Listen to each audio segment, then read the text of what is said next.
கடையில் வாங்குற மாதிரியே ரிங் முறுக்கு வந்து நம்ம வீட்டிலேயே ஈஸியாக செஞ்சிடலாம். அதுக்கு ஃபஸ்ட்டு 1 கப் மாவுக்கு 1 கப் தண்ணி வந்து அளவு கரெக்டாக இருக்கும்.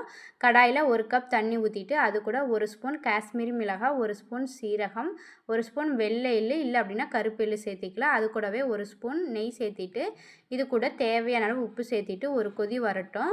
ஒரு கொதி வந்ததும் தீயை ஃபுல்லாக கம்மி பண்ணிவிட்டு நம்ம எடுத்து வச்சுருக்க முறுக்கு மாவு வந்து 1 கப் சேர்த்திக்கலாம். கொஞ்சம் கொஞ்சமாக சேர்த்திட்டு இந்த மாதிரி கை விடாமல் கிளறிட்டே இருக்கணும். அந்த தண்ணியெல்லாம் வற்றி கொஞ்சம் கெட்டியாகும். அந்த ஸ்டேஜில் வந்து நம்ம அடுப்பை ஆஃப் பண்ணிடலாம்.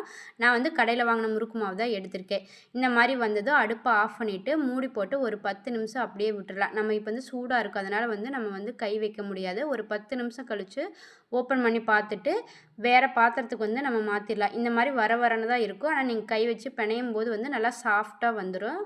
இது கூட ஒரு சின்ன குழிக்கரண்டி எண்ணெய் வந்து காய்ச்சி வந்து சேர்த்திக்கங்க, சூடாக சேர்த்திக்கங்க.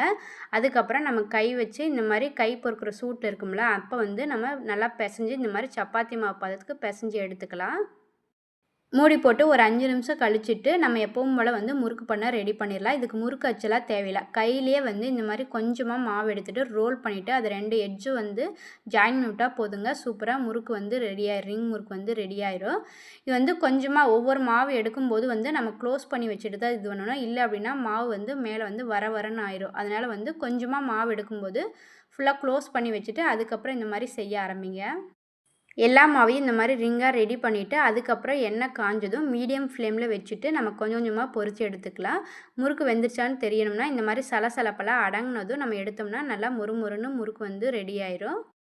எந்த முறுக்கு சுட்டாலும் எள்ளு வந்து அளவாக சேர்த்திக்கங்க. ரொம்ப அதிகமாக போச்சுன்னா முறுக்கு வந்து நம்ம போடும்போது வெடிக்க ஆரம்பிக்கும். அதனால் வந்து மாவு எந்த அளவுக்கு எடுக்கிறீங்களோ அதுக்கு தகுந்த மாதிரி வந்து எள்ளு வந்து கொஞ்சம் கம்மியாக சேர்த்திக்கங்க.